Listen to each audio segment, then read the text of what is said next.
It's all yours. Questions for Jürgen, please.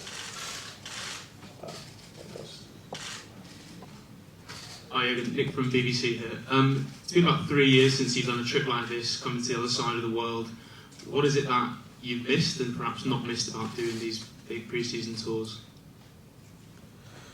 3 years, where have we been? 3 years ago? I forgot it. Was it USA or was it Hong Kong? I don't know. Probably USA in the last one. So, no, these trips are really a wonderful thing. The only problem is you have to fly 14, 15 hours and you train in completely different times. Humidity is not exactly that what we are used to it. So it's good and not so good. The best thing about it is we come closer to our fan base. So that's how it is to the fan base here in Asia especially. We know how big it is and we know how important it is to come here, and we really love doing it from a training point of view. And then first and foremost, I'm a coach, and it's not my favorite thing to do, because if we can go 2 weeks to Austria and train twice a day, that would be better. Here we have appearances and stuff like this, very important. And it's kind of like a preseason is for us, for a coach, is to create situation which we hopefully don't face during the year. So like tougher situations, like you train in the middle of the night, pretty much when nobody's not ready, you train in extreme heat. All this kind of thing. We will not face that in England, but it helps us anyway. So it's also from a sports point of view is really helpful as well. But the most important thing is to come here and that the people see us, and not only on television but live as well. We have today here, I heard now 12,000 people for the open session, for open training session. That's absolutely impressive. That's really great. The only problem we have is a little bit, sometimes the people probably think he could sign on my shirt. That's true, I could.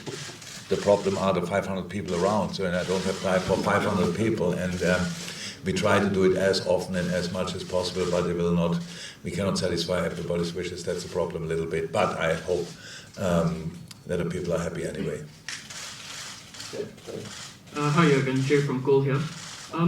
You used a whole host of players against United in Bangkok. I think you had about 3 different 11s on the pitch over the course of the 90 minutes.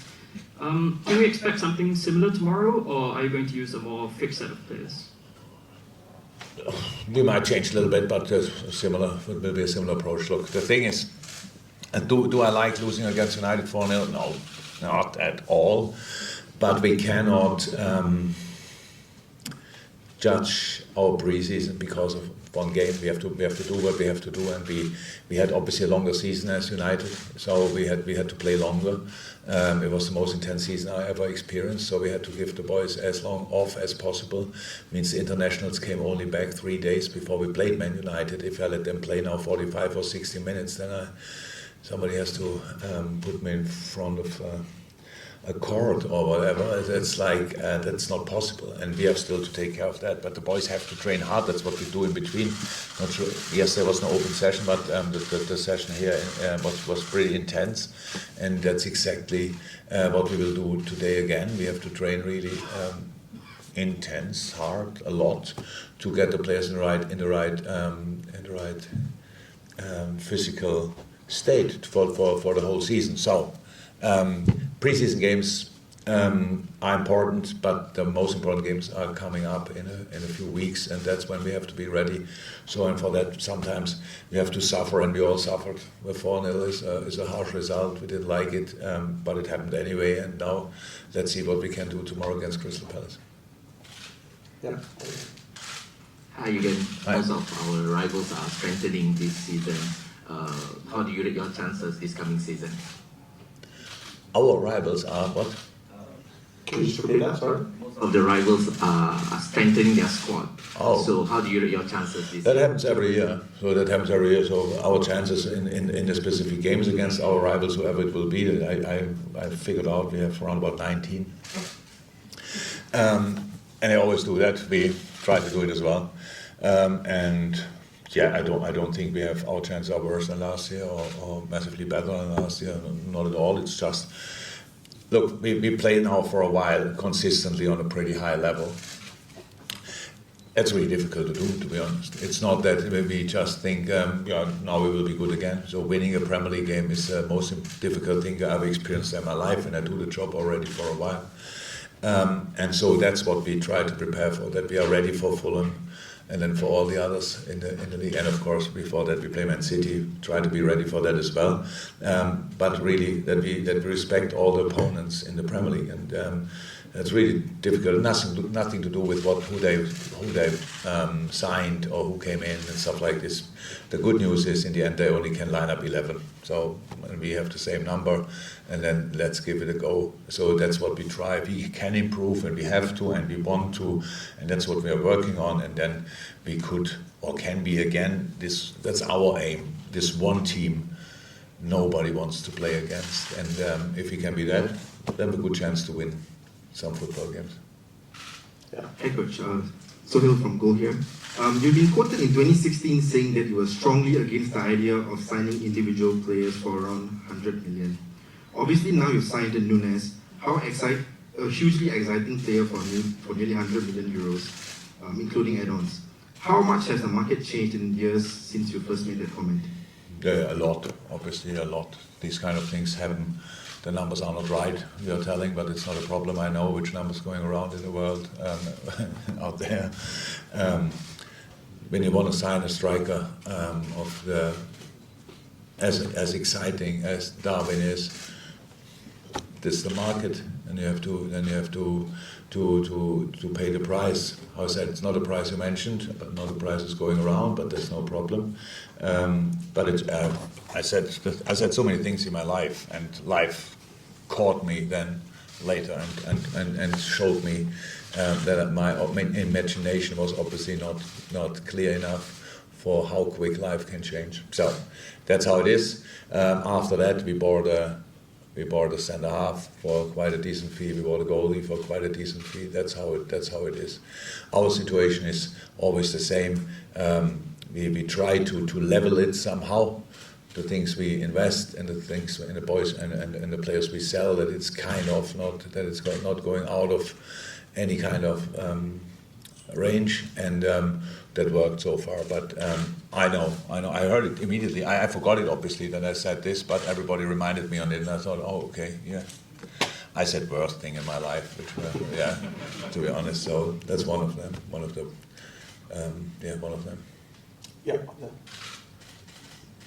Hi, James Pearce from The Athletic. Jürgen, can I just check, Diogo Jota obviously wasn't involved the other night. Is he back in contention for tomorrow night? Is there anyone else who won't be involved, who's carrying any knocks? Do you see it as a chance to maybe step up minutes, maybe 45 rather than 30 for a lot of the lads? Yeah, for some. So Diogo, so lucky. Yeah? So Diogo was not involved because of an injury he got in the end of the season, of his season. Trained yesterday fully and got injured again. So that's really not cool. But we have to wait for the results yet. We had further assessment this morning, so we have to see. Ali was not 100%. Finished the session earlier, just up or during the warming up, felt something. So out there we have as well to wait. I think pretty much all the others are fine. So that's it. And yeah, some might get 45 minutes tomorrow. We have to see. But again, it's a period of the year where we have to be really careful with different things. And footballers these are our only boys we have. We have a lot of them, but these are the only ones we have, and so we have to take care that we bring them in the best possible situation for the whole season. Can I just check with Diogo? Is that his hamstring again? Is it the same thing that's aggravated? We will see. Yeah, so the same region. Yeah. So, Hi, Jürgen Cesali from the Straits Times. Welcome to Singapore. Thank you. Over the last few days, we've actually asked a lot of Liverpool fans in Singapore who they are most excited to see, who they are most looking forward to, and most of the answers have been Jürgen Klopp. Not Mo Salah, not Andy Robertson or anybody else. They should see me play once, then. How does it make you feel, and are you surprised by that? Yeah, thank you very much, first and foremost, for that. It was never my aim to be in the middle of interest in these kind of situations. I'm the biggest fan and the biggest supporter of my football team. So I admire them so much, and I think every single player of them would deserve to to receive the maximum love or attention, if you want. But I realized when I step out of the hotel that the noise changed slightly.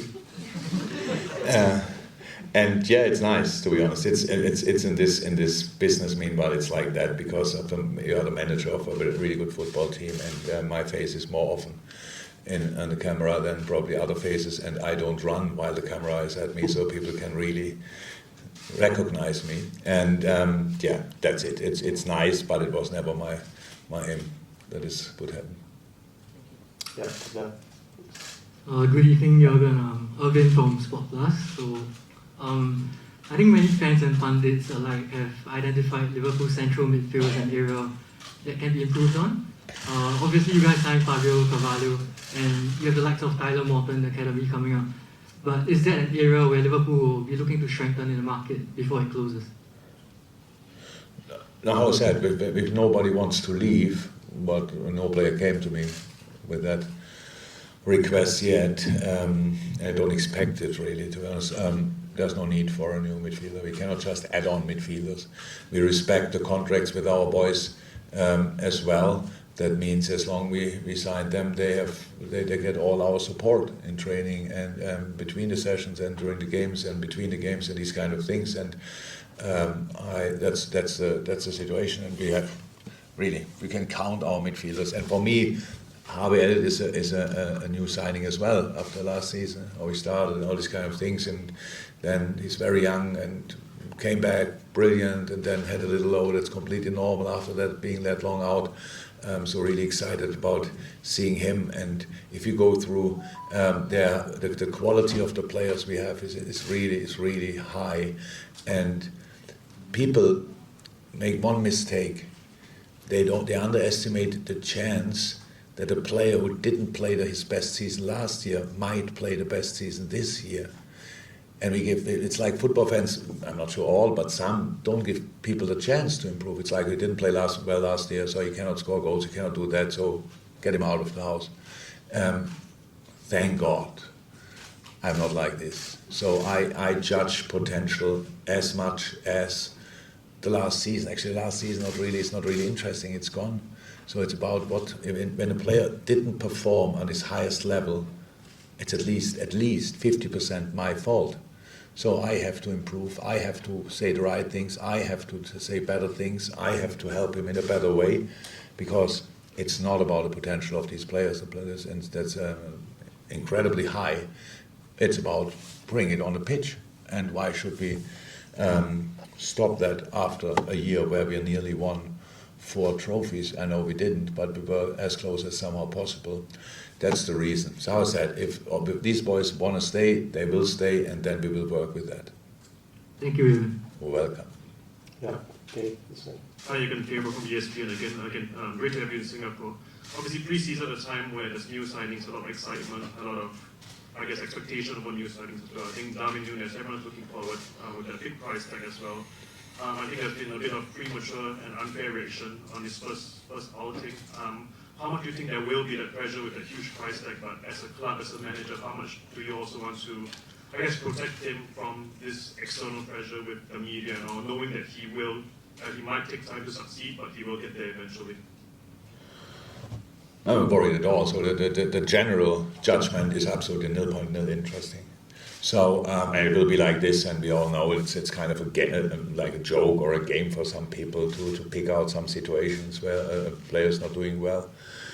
The only really important thing is, first and foremost, how I judge the situation. It's important for the player, and I couldn't be more calm about it. I'm completely convinced about his potential, and actually what our people think. So the Liverpool supporter and the whole world.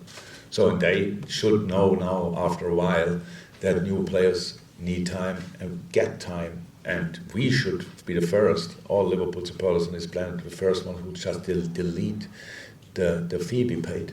Just delete it. It's not important. Now a boy from us, and now we do absolutely everything to not only see the things we saw from him at Benfica. No, from there we go. This is the basis. And again, it's my responsibility to help Darwin that he can fulfill his full potential. And I'm in it. I'm in that responsibility, and I'm completely calm. I know with strikers it's like this: he missed a chance, and then we have these kind of nervous people out there. Oh my God, he missed a chance! I can promise he will not be the last.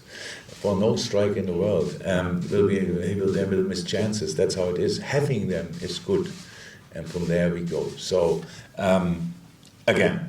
That's only a game from I think a little bit from other clubs, stuff like this, which normal supporters of other clubs. That's what our fans probably do with signings of Manchester United and stuff like this. But we cannot take that serious. So I think really with half of a football brain, you don't doubt the potential of Darwin Núñez. And now we have to help him that he can fulfill that as quick as possible. That's all. Okay, guys, you're going to start to get to training. So one more question, please. Yeah. Hi, Jürgen, Marcus from OneFootball. Can I ask you about Taki Minamino, who's joined AS Monaco? How do you think he'll fare in League One, and how would you describe his time at Liverpool? Yes, he will succeed in League One. I wish him all the best. We miss him, honestly. He was fantastic. He is a fantastic player, and he was a fantastic part of our squad. And we should not forget that as an offensive player coming to Liverpool in a time when the settled front three were Mane, Firmino, Salah, the new signing was Diogo Jota. It's not like that you have to be a bad player to not be in the first lineup. No, you have to be a world-class player to be around and to be the next one coming on and stuff like this. So Taki did incredibly well for us, and I would have loved to keep him. But I understand 100% that he wants to play more often and more regular. That's absolutely right from his point of view, 100%. And so we wish him all the best. We can easily say we wouldn't have won one trophy if Taki Minamino wouldn't have been with us last year. He scored all the decisive goals to get us to the final. So I know that he sees his time, that he enjoyed his time at Liverpool, but of course he wanted to play more, and that might make sense to move on and go to Monaco in this case, which is a super club for him. And I'm really convinced that he will do incredibly well.